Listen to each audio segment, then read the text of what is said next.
Welcome to School Zone, the show all about your local school districts here in the White Mountains. I'm your host, John Larson. Today we have Sholo High School Principal Ben Marchant with us. Welcome to the show. Welcome. Thanks. Hey, thanks for having me. Glad you're here, Ben. I appreciate it. Today we decided to have you come in.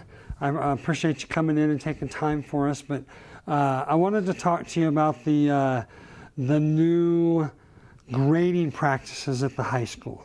Okay. Yeah, grading is kind of a big deal. Yeah, it's a big deal. It's a big deal. It's been a little bit of an adjustment for some people. But Before we delve into that, please, if you would, introduce yourself.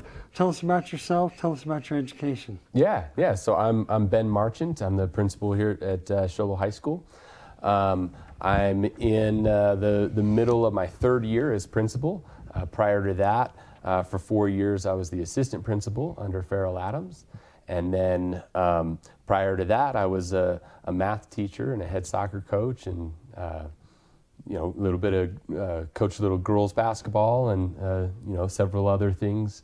You know how it is in education world; they get you, they get you in everything they can. And so, but yeah, born and raised here on the mountain, and really having a great experience as principal. It's been a fun and challenging 3 years, especially this year, with everything else. But glad to be here talking about grading practices and things that matter, that are about student learning and achievement, and not COVID and all the rest of the stuff that we don't want to talk about today. Yeah, we'll leave it out today. Yeah. A couple of things. Where did you go to school? Where did you get your degree? Went to NAU up at Northern Arizona up in Flag, and then got my master's degree through American College of Education. Great. In ed leadership. So. Great, super. Well, it's our good fortune to have you. Appreciate all you do, and I was just sitting here thinking, if I'm not mistaken, I love some of the things I really love about being in a small town. Some things not so much, but one of the things I love is that I think my mother-in-law worked under your mom when she was getting her teaching degree. Probably, and I think your mom may have taught some of my wife's family, and now you're in education. And so I love that lifeblood that is in an educator's heart. So I appreciate you. I couldn't agree with you more, and that's why we're here and raising my family here. And I love the small towns and knowing people that you can trust, and it's great. Well, we're lucky to have you.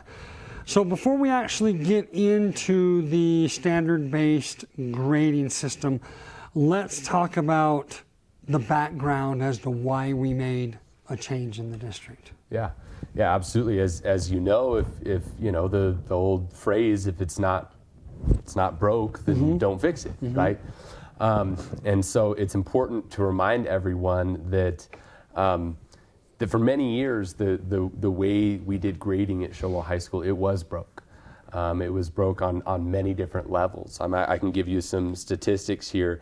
For on average in the years leading up to, a couple of years ago, leading up to, 2018,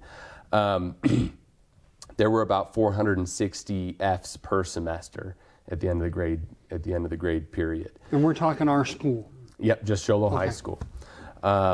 And then that would equate to about 28% of the student body that would be ineligible at any given time. A little more than a quarter. A little more than a quarter of our entire student body would be ineligible in at least one class at any given time. And then that ultimately would lead to, it was about 27% of the student body in 2018 was lacking at least one credit required for graduation. Just core credits, not even talking the electives and everything else. So there was over a quarter of our student body that was needing an extra credit in order to graduate. And that's obviously not how we like it, and that speaks just to the failure rate, not even everything else. There was achievement problems as well. There was problems on the high end of things. One of the main issues that we found was the inconsistencies in grading. Pretty much every single teacher in the whole building was grading just how they saw fit. Maybe it was how they wanted to. Maybe it was how they learned at whatever school they went to. Maybe it was just simply how their teachers graded when they grew up. But everyone had a different practice, and what that resulted in is it's kind of shameful to admit, but there was a time when we were scanning the data, and there was two teachers teaching the exact same thing to the exact same grade level, and one teacher was failing 1% of their students, and one teacher was failing 52% of their students. And kind of similarly, you would look at other things, and there would be some teachers, and that wasn't just the one example. I mean, it was across the board. There were some that were failing only 2%, 3%, all the way up, to 52% of their kids were failing. And so clearly, majority were incorrect in the way they were doing things, because everyone was doing it differently. And not only that, but there would be, some teachers would have like 25 grades in the grade book at the end of the semester. And then another teacher next door would have 85 grades in a semester. So in other words, they were grading everything versus... Yeah, or they're giving more, one's giving more work than the other one. Yep. Yeah, or even just depending on what they would choose to grade or not. And so it became really difficult when you talk about a student, especially freshman students walking in, brand new to high school. They're trying to balance 7 different classes, all grading in a completely different way and all with complete different expectations, and maybe none of which is the right way to do it. That was kind of the challenging thing for us, is we needed to find evidence-based practices that we could do school-wide and not just, kind of picking and choosing how we wanted to grade. And so what we did is early on in my first year as principal, the department leaders really started to look at all of these factors and put a bunch of things in place to change this trend. And one of those, the main one, was changing the way that we grade and finding a consistent way that we do that. And so the next year we formed a full committee that researched and found what is the way to do it, what is the best way to do it. We visited schools all over the state, very successful schools, and that's what led us to standards-based grading. So let me ask you a couple of questions. Was the high school moving towards this? Was there some motion towards this before you became principal, or did you really grab a hold of this and start the changes when you became principal? This is something that me and my team we really grabbed a hold of in that first year. There wasn't any movement in this direction prior. I mean, there are some underlying parts that were put in place beforehand. There was some focus on standards and some other things that were in place that helped this transition move easier. But as a whole, no, this was something that my team really wanted to do and move forward after we reviewed everything in the first year. And then the second year was mostly study. We put a few changes in place to also help us get going in that direction. But then now in year 3, this is when we've been more full-blown with the new practices. Well, I find it interesting that in most other, I don't know if businesses is the right word to use, but in most other organizations, you always see a constant change and a working towards becoming more streamlined or more efficient and all that. And why do you think that it's taken us this long to get to the point where we've started kind of looking ahead a little bit and changing the way we do things to make things better?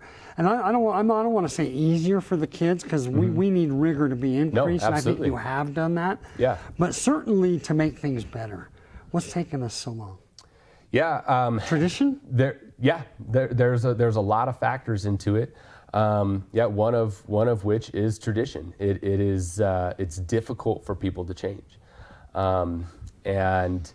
and there often are so many other things that are changing that it makes it extremely difficult to change something as large as the way we grade. I mean, it really truly is at the foundation of everything you do as a teacher and educator in a school when it comes to grading and assessment and everything else.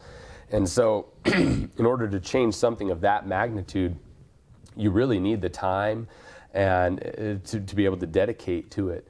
And so we were just in a position where we knew this is something we have to do.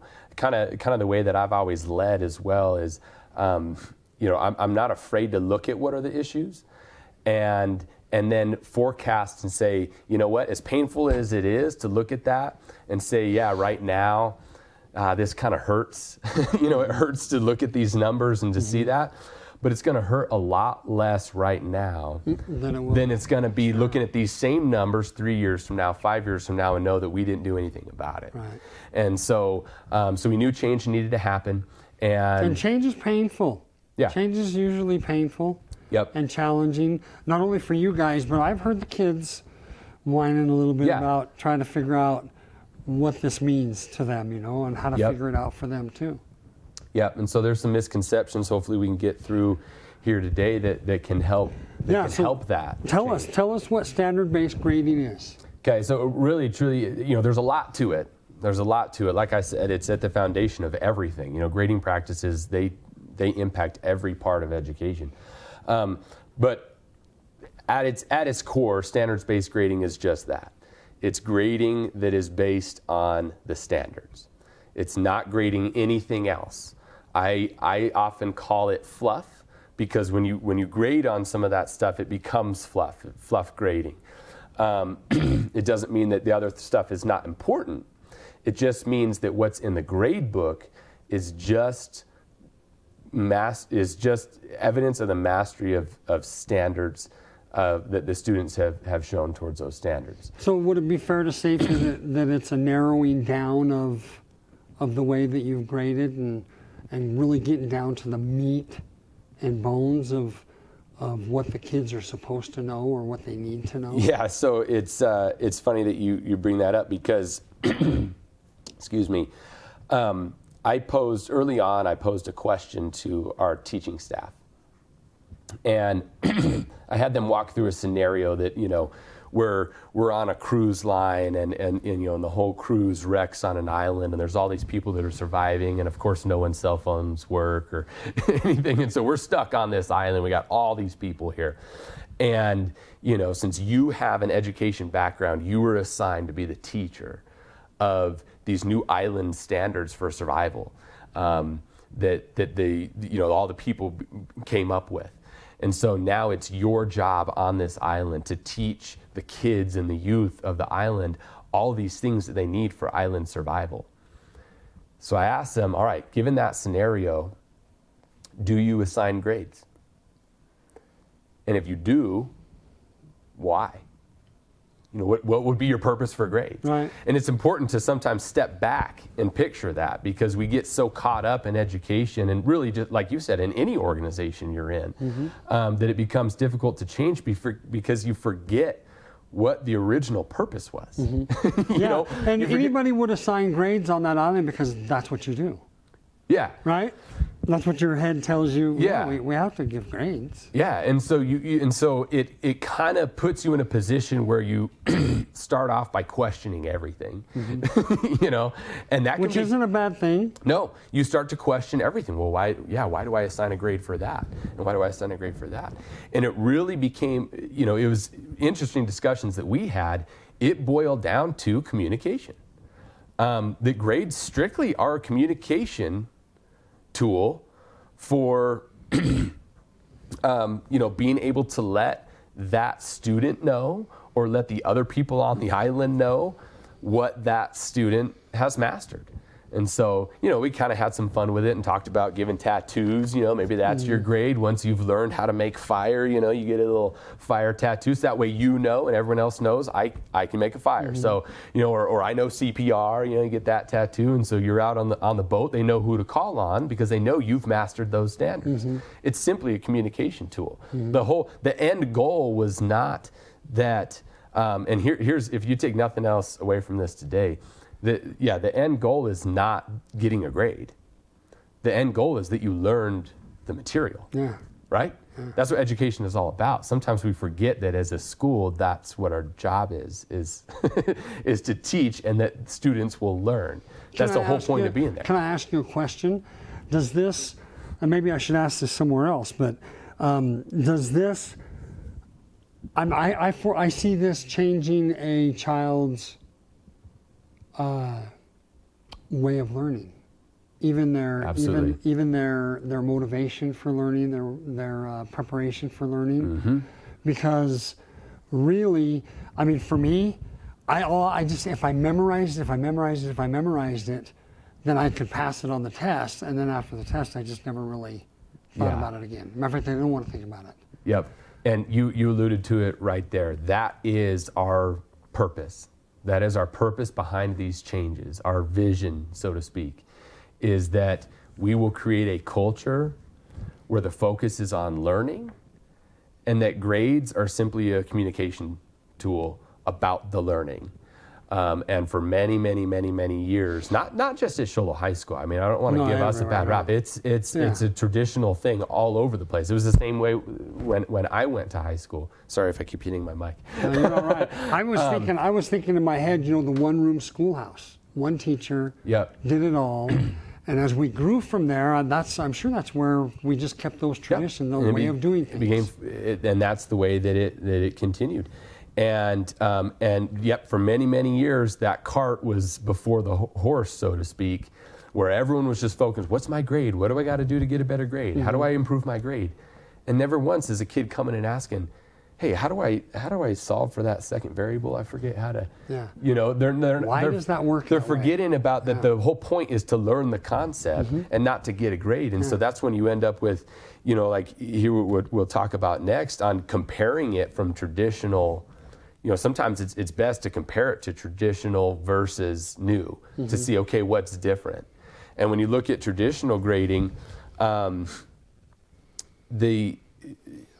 like to compare it to sports or even music and the learning process that you go through. So most everyone is familiar with it, in a sport or something. You will practice over and over and over again. You got the coach right there helping you, telling you every little step. Yelling at you if you messed up. Yeah, probably. Right.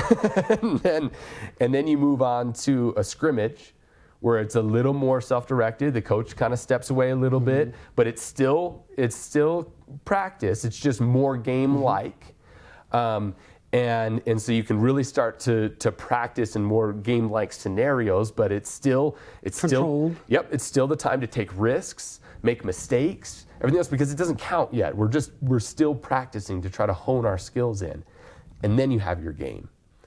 Under traditional grading, they would grade your practice. Oh, no, you messed up too many times. We'll put that score in. They would grade your scrimmage, on your what we call in the classroom as formative assessment. I had that, little practice thing, your little ticket out the door. Would that be like a quiz or a pre-test or something like that? Could be. Sometimes quizzes are forms of summative assessment, which is what we call the game. But really what standards-based grading is after is, I want to see what that final product is. I want to see how you can do on the final product. And so these grading practices really move towards in that direction. And so a couple of the key things as part of that are zeros. Zeros were huge. And in the education world, you'll hear those talked about a lot. But the problem is under traditional grading, they use grades as a motivator. And evidence has shown that doesn't work.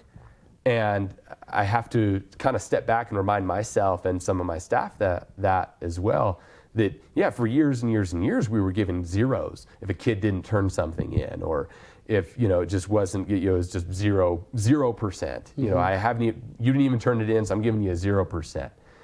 Because we were thinking, well, if I don't give them a 0, they're not going to turn it in, Well, there still was many, many kids who just didn't turn things in. Yeah, and that's why I'm thinking the motivation changes in this. Yeah. Because the 0 is a motivation to not turn it in, right? motivation to turn it in. And if that's the primary, if that's the primary motivator, we're missing the boat. And so this has forced us to change into other ways of motivation. How do we, now that I can't put a 0 in for a student, now that I can't dock them 50% if they turn it in late or things like that, it doesn't mean that we don't value them turning things in on time. It just means that we can't use the grade to negatively impact if they turn it in, because 0%, that's not accurate.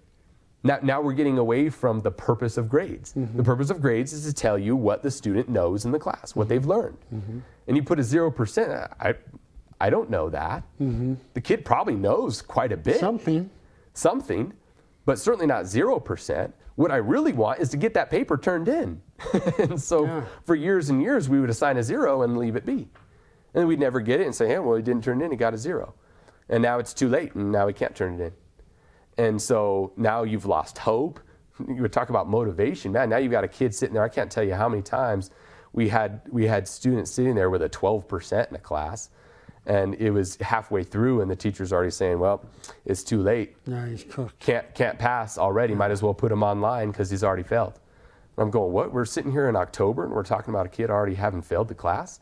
So being able to move away from that is huge. So now we're talking about motivation. You'll see it if you were in our inner workings of watching our teachers discuss things. Now all the talk is about true motivation and sitting down with the kids and conferencing with them and setting appointments with them to come in on those Fridays and get stuff made up. All the motivation has changed besides just putting a 0 on the paper and giving it back to them. Now the feedback has improved. Everything has improved. Because the grade is accurate. And on the feedback side of things. Now if I see a kid who has an F in a class, I know they have an F in a class because they don't understand the material. Before, under traditional ways, if there was a kid that had an F in the class, they could have had that for any number of reasons. Maybe they just didn't turn all their stuff in on time. What are some key things that the parents need to know about it in order to help their child be successful? Yeah, so really, I know that that's where a lot of the fears are. When there's change, it's new, everything's changing, and so parents want the same thing that we want. They want their kid to be successful. They want their kid to learn the material, and it can be frustrating though if you feel like they are not successful and you don't really know why and you don't know what's going on. And so I would venture to guess that a large majority, if not all of our parents, grew up under traditional grading practices. There may be some random parent that was from another state that used standards-based grading. And I didn't mention this earlier, but standards-based grading, this isn't a Ben Marchant brainchild. This isn't like a Sholo thing that we created. I mean, that committee researched what is the best way. If we were to start a brand new school and start it from scratch and didn't have any traditional to base it off of, and we wanted to start it the right way from the beginning, how would we do it? And that's when we came up with standards-based grading. That's what led us to standards-based grading. And we visited many of the top schools in the state that they use these practices. And so, I wanted to make that clear. But ultimately, for parents, if you're going to leave with anything, it's to help your child focus on quality versus quantity. Okay? Again, like I said, myself going through high school, many of us have learned to play the game of school. And so now is the time that the quicker you can backtrack out of some of those old ways. For example, many students would, I know even back when I was teaching, they would just, write down whatever, maybe even copy off of someone to turn their assignment in to get the grade for it. That's not going to do you anything under standards-based grading. If a teacher gives you an assignment to practice, you're going to be better off really truly working hard on one of those problems and making sure you have that one problem down than doing all 34 that were there. A teacher wouldn't, under today, they wouldn't assign you 34 most likely, but they may send you home with 4 or 5. And the idea is that, okay, I'm going to practice this over and over and over again, and I'm going to focus on quality. Do I actually understand this? Because this little homework sheet of paper isn't going to do me any good. I mean, I can turn it in or whatever for some cool things or something, but it's not going to impact my grade at all. And so you have to, the students who can learn to turn that corner quicker and really focus on quality work, how they're studying, how they're completing their practice, how they're asking questions in class, man, that's huge. If we had a student body that would take home those practice problems and really study over them and bring them in that next morning and say, hey, yeah, Mr. Marchant, I kept getting 5 on number 2. How did you get 7? I keep getting 5 on that. How did you get 7? If all of our student body was asking questions like that, that would completely change our culture. And now the focus is on learning, and they're going over it together as a class, and they're sharing. Now when we're sharing answers and we're working on a practice sheet together, we're not just scribbling so we can turn it in and get a grade. We're actually working. Wait, how did you get that? Now they're asking their peers how they got that answer, and that's truly digging into the material and studying it. Coming in on Fridays to retake assessments. Don't be okay with a 3 out of 4. You know, a 3 is mastery, but try to be a 4. What is it that you need to become highly proficient on this standard? Come in on Friday, redo that again until we're at the top level. That's what I would encourage our parents to work with their kids on, to really change that culture. Focus on the quality of their learning and not necessarily the quality of just turning stuff in. Great. So we're going to leave this on that invitation. Okay?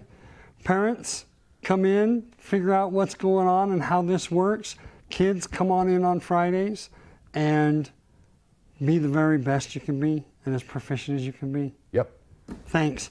I appreciate you being here. Thank we went you, over Brad. a lot of stuff. This went really, really quickly. So Yeah. when it goes by quick, I know we've had a good discussion. Yep. Thanks, man. I appreciate you being here. Thanks for having me. Thanks for joining us here on the School Zone, and we'll see you again soon.